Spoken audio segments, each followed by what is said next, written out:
নমস্কার বন্ধুরা, স্বাগত জানাই তোমাদের আমার ইউটিউব চ্যানেলে। তো এই মুহূর্তে যে বিশেষ খবরটি তোমাদের সাথে আলোচনা করে নেব সেটা হচ্ছে গতকাল স্কুল সার্ভিস কমিশনের যে 26,000 চাকরি বাতিল মামলা, সেই মামলাটি সুপ্রিম কোর্টে হিয়ারিং হয়েছে, এটা তোমরা সকলেই জানো। তো সেই মামলাটি নিয়ে আমি গতকালকেই বলেছিলাম যে একটি বিস্তারিত ভিডিও দেব, এবং সেই ভিডিওতে গতকালকের যে হিয়ারিং হয়েছে সুপ্রিম কোর্টে তার বিশেষ কিছু পয়েন্ট আমি তোমাদের সাথে আলোচনা করব, যেগুলো মূল আলোচ্য বিষয় ছিল সেই বিষয়গুলো। তো সেই বিষয়গুলো আমি এই ভিডিওর মধ্যে মোট 11টি পয়েন্টের মাধ্যমে আলোচনা করলাম। তো ভিডিওটি শুরু করার আগে একটা ছোট্ট রিকোয়েস্ট, তোমরা যারা আমার চ্যানেলে নতুন আছো চ্যানেলটিকে সাবস্ক্রাইব করে নিও। চলো বন্ধুরা, শুরু করা যাক ভিডিওটি। তো দেখো, প্রথমেই যেটা আলোচ্য বিষয় সেটা হচ্ছে ডাল মে কুছ কালা হ্যায় ইয়া পুরা ডাল কালা হ্যায়। এই কথাটা কিন্তু বিচারপতির খুব তাৎপর্যপূর্ণ, যদিও এটা একটু হাস্যরসাত্মক বক্তব্য, কিন্তু কথাটা একেবারে ভুল নয়। তার কারণ এই যে নিয়োগ হয়েছে, এই নিয়োগে নানা রকম জটিলতা এমনভাবে আষ্টে পিষ্টে ধরেছে, যার ফলে কিন্তু কোনটা সঠিক আর কোনটা বেঠিক এটা নির্ণয় করা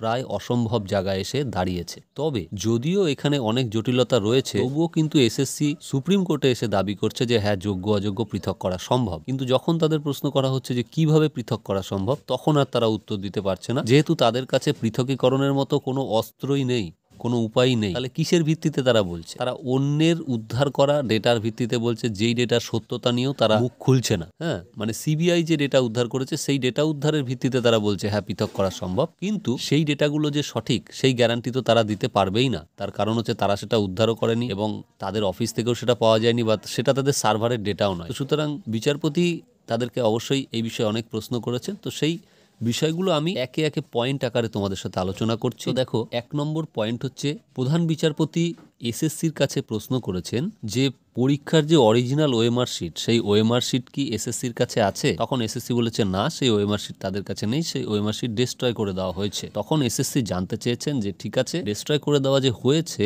তো এই অরিজিনাল ওএমআর শিট সংরক্ষণের মেয়াদ কতদিন, অর্থাৎ কতদিন পর্যন্ত সেটা সংরক্ষণ করে রাখা হয়? তখন এসএসসি বলেছেন যে 1 বছর অবধি সেটা সংরক্ষণ করে রাখা হয়। তো তখন সিজিআই জানতে চান যে ঠিক আছে, আপনারা 1 বছর পরে যদি সেই অরিজিনাল ওএমআর শিটটা ডিস্ট্রয় করে দিয়ে থাকেন, তাহলে নিশ্চয়ই তার মিরর কপি আপনারা রেখেছেন। তো তখন এসএসসি তাদের সাবমিশনে জানায় যে না, আমরা কোনো মিরর কপি রাখিনি। তো তখন সিজিআই তাদের প্রশ্ন করেন যে একটা মিরর কপি রাখা কি আপনাদের উচিত ছিল না? এটা কিন্তু বাস্তব। তার কারণ যে কোনো পরীক্ষা যখন হয়, সেই পরীক্ষার পরবর্তীকালে কিছু জটিলতা আসতে পারে, কোনো দুর্নীতি ধরা পড়তে পারে। এই কারণেই কিন্তু প্রত্যেকটা নিয়োগ যে সংস্থা আছে তারা যেটা করে, তারা হচ্ছে অরিজিনাল ওএমআর শিটটা ডিস্ট্রয় করে দিলেও একটা মিরর কপি তাদের কাছে বা তাদের সার্ভারে রেখে দেয়। তো সেক্ষেত্রে এসএসসি এটা কেন করেনি, সেটা নিয়ে কিন্তু সিজিআই প্রশ্ন করেছেন। তো এই প্রশ্নটুকুর মধ্যে যেটুকু ব্যাখ্যা, সেটা হচ্ছে এটাই যে এই মিরর কপি সংরক্ষণ না করাটা কিন্তু তাদের একটা অপরাধ হিসেবেই আপাতত প্রধান বিচারপতি দেখছেন। এবং পরবর্তীকালে আমরা এ বিষয়ে আলোচনা করব যে তিনি কিন্তু সরাসরি হুঁশিয়ারি দিয়েছেন যে এসএসসির যারা আধিকারিক আছেন তারা কিন্তু বিপদে পড়বেন, কথা তিনি বলেছেন। তো এইবারে আমরা আলোচনা করব 2 নম্বর পয়েন্ট। 2 নম্বর পয়েন্টে কি বলা হয়েছে? 2 নম্বর পয়েন্টে বলা হয়েছে, এসএসসি আদালতের কাছে জানিয়েছে তাদের হলফনামা দিয়ে যে সেগ্রিগেশন করা সম্ভব। তো সেগ্রিগেশন করা যে সম্ভব, সেটা তারা কিসের ভিত্তিতে করবে? নিশ্চয়ই তারা যেহেতু পরীক্ষা নেওয়ার সংস্থা, তো নিশ্চয়ই তাদের কাছে কোনো ডেটা আছে, তার ভিত্তিতেই তারা বলছেন যে সেগ্রিগেশন করা সম্ভব। তো তাদের কাছে কি ডেটা আছে যার ভিত্তিতে তারা এই কথাটি বলছেন? তো তখন এসএসসির আধিকারিকরা তারা বলেন যে আমাদের কাছে সেরকম কোনো ডেটা নেই, আমাদের সার্ভারে কিছু ডেটা আছে। তো তখন বিচারপতি বলেন যে সার্ভারের ডেটাটা কতটা অথেন্টিক, তার কারণ হচ্ছে যে যেহেতু এখানে অরিজিনাল ওএমআর শিট নেই, তো সার্ভারের ডেটাটাকে কতটা বিশ্বাস করা যায়। তখন এসএসসির আধিকারিকরা বলেন যে না, আমরা সিবিআইয়ের উদ্ধার করা যে ওএমআর শিট, সেই ওএমআর শিটের ভিত্তিতে আমরা সেগ্রিগেশন করতে পারি। তো এক্ষেত্রে একটা জিনিস আমাদের কিন্তু আলোচ্য এখানে, যে এসএসসি নিজের কাছে কোনো ওএমআর শিটের কপি নেই। সে সিবিআইয়ের উদ্ধার করা, এবং নাইসা তারা আবার বরাদ দিয়েছিল ডেটা স্ক্যানটেক বলে একটা কোম্পানিকে, সেই ডেটা স্ক্যানটেকের দ্বারা স্ক্যান করা যে ওএমআর শিট, সেই ওএমআর শিটের উপরে তাদের এখন ভরসা করতে হচ্ছে, যেহেতু তাদের কাছে কিছু নেই। এসএসসি হচ্ছে ঢাল নেই, তরোয়াল নেই, নিধিরাম সর্দার। তো এইভাবে তো সে যুদ্ধ করতে পারবে না। এইভাবে তো সে অন্যের উদ্ধার করা এবং থার্ড পার্টির সন্দেহজনক উদ্ধার করা যে মিরর কপি, সেই মিরর কপিতে তো তারা বিশ্বাস করতে পারে না। তাদের কাছে তো নিজেদের কাছে তো অন্তত কিছু থাকবে। হ্যাঁ, তো এই বিষয়টা কিন্তু প্রধান বিচারপতি তুলে ধরেছেন যে আপনারা সেগ্রিগেশন সম্ভব বলছেন একদিকে, আর একদিকে আপনাদের কাছে সেগ্রিগেশন করার মতো কোনো ডকুমেন্ট নেই, তাহলে কেন আপনারা এই কথা বলছেন যে সেগ্রিগেশন করা সম্ভব? তো এর কিন্তু কোনো সদুত্তর তারা দিতে পারেনি। এবার আমরা 3 নম্বর পয়েন্টটি আলোচনা করব। গতকালকে শুনানিতে মোড় ঘুরিয়ে দেওয়ার মতো যে মন্তব্যটি প্রায় 300 জন চাকরি প্রার্থীদের পক্ষ থেকে একজন আইনজীবী তুলে ধরেন, সেটি কিন্তু অত্যন্ত ভয়ঙ্কর একটি তথ্য এবং সেটি কিন্তু এই মামলার পুরো মোড়টি ঘুরিয়ে দিতে পারে। এবং গতকালের হিয়ারিংয়ের সব থেকে গুরুত্বপূর্ণ যে তথ্য সেটা কিন্তু এটাই। তার কারণ হচ্ছে তারা বলেন সিবিআই যে তথ্যটি হার্ড ডিস্ক থেকে উদ্ধার করেছে বা যে ওএমআরগুলো হার্ড ডিস্ক থেকে উদ্ধার করেছে, সেই ওএমআরগুলোর মধ্যে সেই যে 300 জন ক্যান্ডিডেট তারা তাদের ওএমআর দেখতে পাচ্ছে না, অর্থাৎ তাদের ওএমআর কিন্তু সেখানে নেই। ঠিক আছে, তাদের যে অরিজিনাল ওএমআর এর যে মিরর কপি, সেই মিরর কপি সেখানে নেই। তো সেখানেই বিচারপতি কিন্তু বলেন যে আপনাদেরকে ধন্যবাদ, কারণ আমরাও এরকমই সন্দেহ করছি যে হয়তো যে ওএমআরগুলো স্ক্যান করা হয়েছে সেই ওএমআরগুলো স্ক্যান করার পরে বা আগে কোনো রকম টেম্পারিং হয়েছে। এটা কিন্তু বিচারপতির সন্দেহকে কিছুটা সমর্থন করলো তাদের এই বক্তব্য। এবং এটা যদি এই সন্দেহটা প্রবলতর হয় এবং সেখানে কোনো সেপারেশন করা না যায়, তাহলে কিন্তু এটা পরিষ্কার ওএমআর শিটে কোনো রকম টেম্পারিং হলে এবং সেটা যদি পরিষ্কারভাবে বোঝা না যায় বা ধরা না যায়, তাহলে কিন্তু পুরো প্যানেল বাতিলের দিকে এগোবে। তো এটা কিন্তু এই যে বক্তব্য 300 জন বিতর্কিতভাবে চাকরিপ্রাপ্ত ক্যান্ডিডেটের যে বক্তব্য, সেটা কিন্তু একদম আজকের গতকালকের মামলার এটা কিন্তু একদম কি পয়েন্ট বলা যেতে পারে। এবারে আমরা 4 নম্বর পয়েন্ট নিয়ে আলোচনা করব। বিচারপতি সিবিআইকে প্রশ্ন করেন যে এই যে 26 লক্ষ সামথিং ক্যান্ডিডেট পরীক্ষা ফর্ম ফিল আপ করেছে এবং তার মধ্যে 22 লক্ষ সামথিং ক্যান্ডিডেট পরীক্ষা অ্যাটেন্ড করেছে, পরীক্ষা দিয়েছে, তো সেই 22 লক্ষ সামথিং যে ক্যান্ডিডেট তাদের সকলেরই ওএমআর শিট আছে তো? অর্থাৎ যে নাইসা সার্ভার থেকে যে স্ক্যান কপি উদ্ধার করা হয়েছে তার মধ্যে এই 22 লক্ষ স্ক্যান কপি রয়েছে তো? সেটা তিনি প্রশ্ন করেন। এবং তিনি প্রশ্ন করেন সিবিআইয়ের কাছে যে এই স্ক্যান কপিগুলো কতটা অথেন্টিক সে বিষয়ে আপনাদের মতামত কি? তো তখন সিবিআই কিন্তু একটা নিরপেক্ষ অবস্থান নেয়। তারা বলেন যে আমরা তদন্ত করতে গিয়ে এই স্ক্যান কপিগুলো উদ্ধার করেছি, এইটুকু পর্যন্ত আমরা বলতে পারি। কিন্তু এই স্ক্যান কপিগুলো ঠিক কতটা অথেন্টিক বা এই স্ক্যান কপিগুলো স্ক্যানিংয়ের আগে বা পরে কোনো রকম টেম্পারিং হয়েছিল কিনা, সেই বিষয়ে আমরা কোনো মন্তব্য করব না।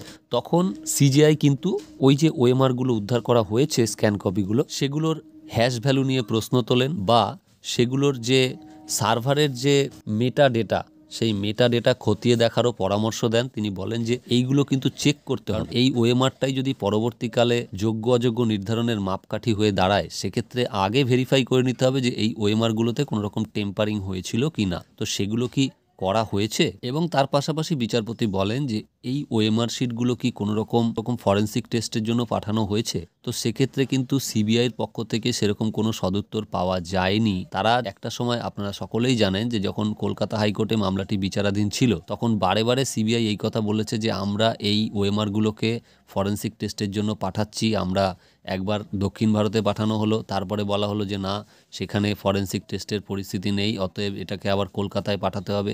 এরকম নানা রকম গোলক ধাঁধার মতো বক্তব্য তারা দিয়েছে, কিন্তু আদৌ কিন্তু তারা এই ওএমআর শিটগুলো অরিজিনাল কিনা সেটা ভেরিফাই করার জন্য সেরকম কোনো পদক্ষেপ তারা গ্রহণ করেনি।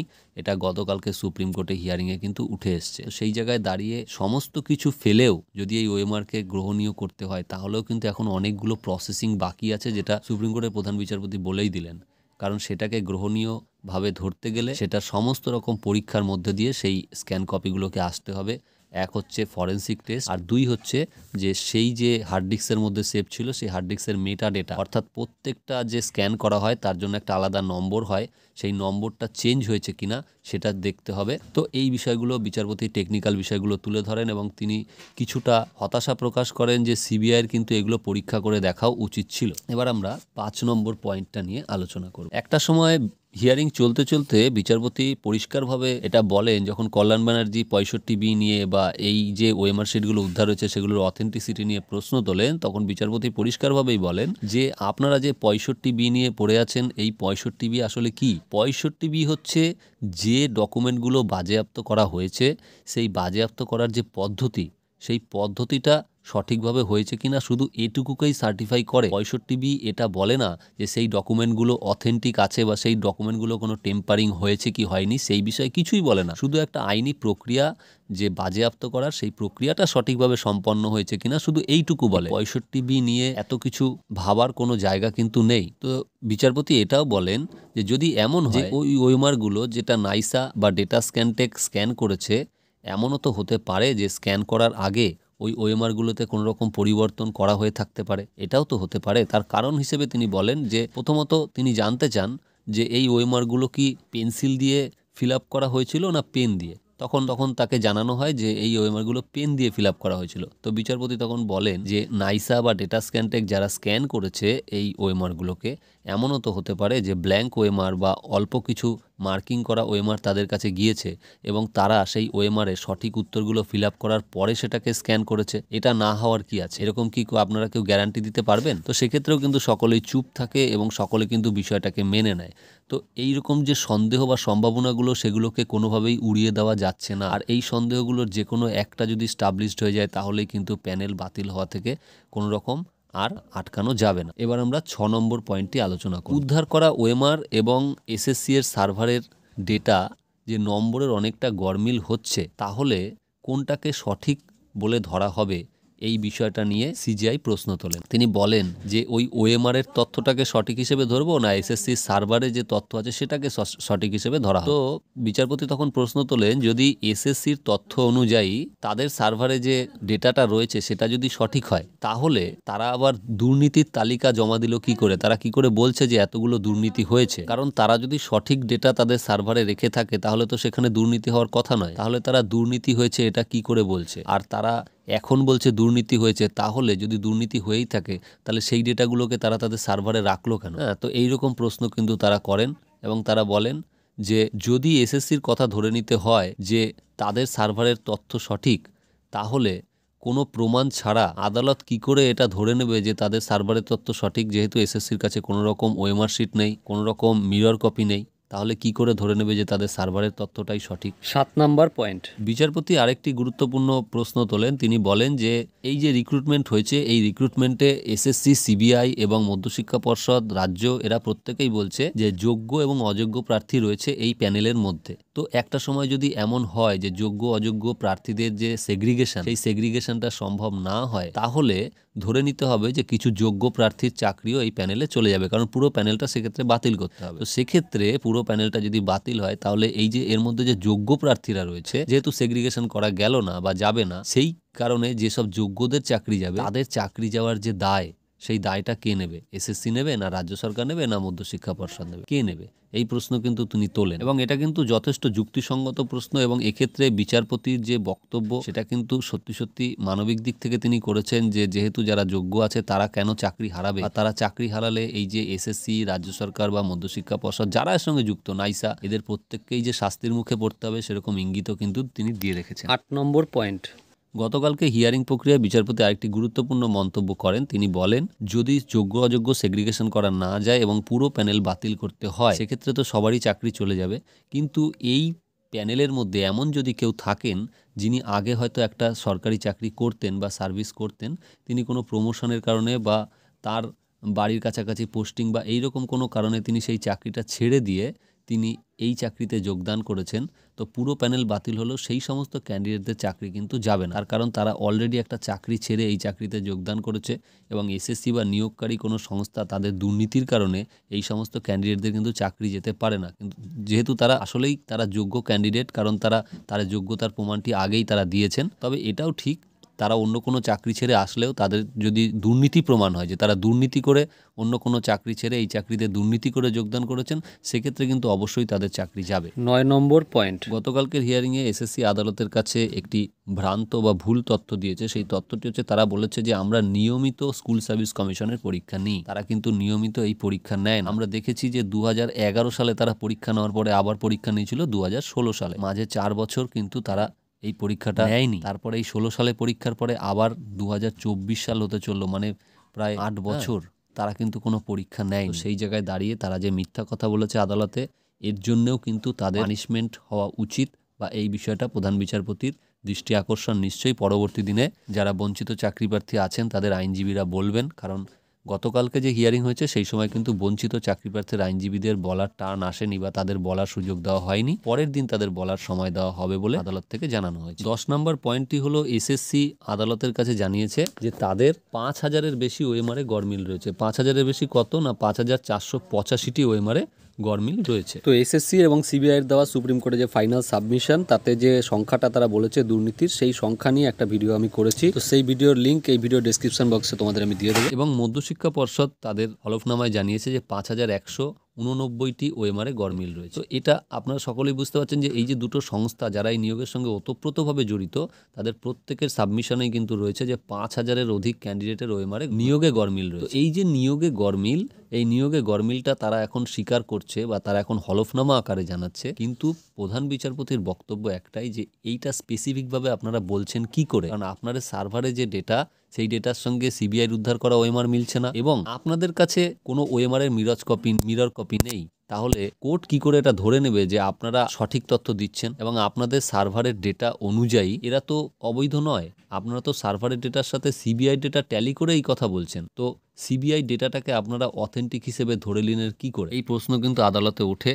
যেহেতু সিবিআই যে ওএমআর উদ্ধার করেছে সেটার এখনো পর্যন্ত কোনো ফরেন্সিক পরীক্ষা করানো হয়নি, সেই জায়গায় দাঁড়িয়ে কিন্তু প্রধান বিচারপতি বলেন যে আমাদের কাছে কোনো অরিজিনাল ওএমআর শিট নেই এবং এই ওএমআর শিট যেটা উদ্ধার করা হয়েছে সেটারও অথেন্টিসিটি নিয়ে অনেক প্রশ্ন রয়েছে। সেই জায়গায় দাঁড়িয়ে আপনারা এত কনফিডেন্টভাবে এই কথা বলছেন কি করে যে স্পেসিফিকভাবে এতজন দুর্নীতি করে, এই প্রশ্ন তিনি তুলেছেন। এরপরে 11 নম্বর পয়েন্টে কিন্তু আদালত খুব দারুণ একটা প্রশ্ন করেছে এসএসসির কাছে। সেই প্রশ্নটা হচ্ছে যে সুপার নিউমেরারি পোস্ট তৈরি করার কারণ, এবং এই পোস্টগুলো যে আপনারা তৈরি করেছেন সেটা কিন্তু প্যানেল এক্সপায়ার হওয়ার পরে করেছেন। এর কারণ তো এর কারণ হিসেবে কিন্তু এসএসসি সেইভাবে কোনো সঠিক তথ্য তারা দিতে পারেনি। তারা বলেছে যে হ্যাঁ, পোস্টটি ক্রিয়েট করা হয়েছিল, কিন্তু সবশেষে আদালতের নির্দেশে সেই পোস্টে আর নিয়োগ করা হয়নি। তো প্রধান বিচারপতি জানতে চান যদি আপনারা সঠিকভাবে নিয়োগটা করেই থাকেন তাহলে এই সুপার নিউমেরারি পোস্টের কারণটা কি, কেন করেছেন, তার কোনো সদুত্তর এসএসসি গতকালকে দিতে পারেনি এবং প্রধান বিচারপতি কিন্তু তার এই মন্তব্যের মধ্যেই বুঝিয়ে দিয়েছেন এই সুপার নিউমেরারি পোস্ট তৈরি করার বিষয়ে তিনি অসন্তুষ্ট। এটি যে সঠিকভাবে হয়নি বা নিয়ম মেনে হয়নি সেটা তিনি বুঝতে পারছেন এবং আগামী দিনে আমরা দেখব যে তিনি এ নিয়ে কি পদক্ষেপ নেন। সেটা আমার ধারণা খুব কঠিন পদক্ষেপ এই বিষয়ে তিনি নেবেন। তো দেখা যাক আগামী দিনে কি হয়। গতকালকে শুনানি, তার মধ্যে কিন্তু একটা বিষয় পরিষ্কারভাবে উঠে এসছে, সেটা হচ্ছে যে পুরো প্যানেল নিয়েই প্রধান বিচারপতির সন্দেহ। এই যে যারা যে তথ্য দিচ্ছে, সিবিআই বলছে এতগুলো করাপ্টেড, এসএসসি বলছে এতগুলো করাপ্টেড, বা মধ্যশিক্ষা পর্ষদ বলছে এতগুলো করাপ্টেড, কিন্তু প্রধান বিচারপতির সন্দেহ হচ্ছে পুরো প্যানেল নিয়ে। তার কারণ হচ্ছে যে ডেটার ভিত্তিতে তারা এই করাপশনের তথ্য জমা দিচ্ছে সেই ডেটাটিই কতটি অথেন্টিক বা কতটা গ্রহণযোগ্য সেটা নিয়ে প্রধান বিচারপতির প্রশ্ন আছে। আগামী দিনে যারা বঞ্চিত চাকরি প্রার্থী আছেন তাদের পক্ষ থেকে বলবেন, তাদের পক্ষ থেকে যিনি লিড করছেন ওয়েস্ট বেঙ্গল থেকে বিকাশ রঞ্জন ভট্টাচার্য এবং তার সহকারী হিসেবে ফিরদৌস শামীম বা অন্যান্য আইনজীবীরা রয়েছেন। দেখা যাক আগামী দিনে তারা কি বলেন। তবে আইনজীবী ফিরদৌস শামীম কিন্তু গতকালকেই একটি বিবৃতিতে তিনি বলেন যে যেহেতু এসএসসি নিজেরাই সাবমিশন করছে যে দুর্নীতি হয়েছে এবং সেই সংখ্যাটাও প্রায় 5000-এরও বেশি, তো সেই জায়গায় দাঁড়িয়ে তারা তো নিজেরাই সাবমিশন করে জানাচ্ছে যে দুর্নীতি হয়েছে। ফলত এখানে কিন্তু আশার আলো রয়েছে, শুধুমাত্র করাপ্টেডদের বাদ যাওয়ার একটা সম্ভাবনা রয়েছে যেহেতু এসএসসি নিজেরাই বলছে, এবং এর পাশাপাশি নিশ্চয়ই বঞ্চিত চাকরি প্রার্থীদের পক্ষ থেকেও আরও কিছু তথ্য তুলে ধরা হবে। এবং ফিরদৌস শামীম বাবু জানান যে তিনি আশাবাদী যে এই সংখ্যাটা আরও কিছুটা বাড়বে, 5000-এর থেকে অবশ্যই কিছুটা বাড়বে, সেরকম তথ্য তাদের কাছে রয়েছে, সেটা আদালতে তারা জমা দেবেন। তো আগামী দিন কি হবে সেটা নিয়ে এই মুহূর্তে বিশেষ কিছু বলার নেই, সেটা আগামী দিনে আমরা দেখতে পারবো। তো গতকালকের হিয়ারিংয়ের মোটামুটি এই পয়েন্টগুলোই ছিল সব থেকে গুরুত্বপূর্ণ পয়েন্ট, যে পয়েন্টগুলো আপনাদের সাথে আমি আলোচনা করলাম। আশা করি ভিডিওটি আপনাদের কাজে লাগবে। ভিডিওটি যদি ভালো লেগে থাকে বন্ধুরা, তাহলে চ্যানেলটিকে লাইক, কমেন্ট, শেয়ার করে দিও। দেখা হচ্ছে আবার পরের ভিডিওতে। ধন্যবাদ।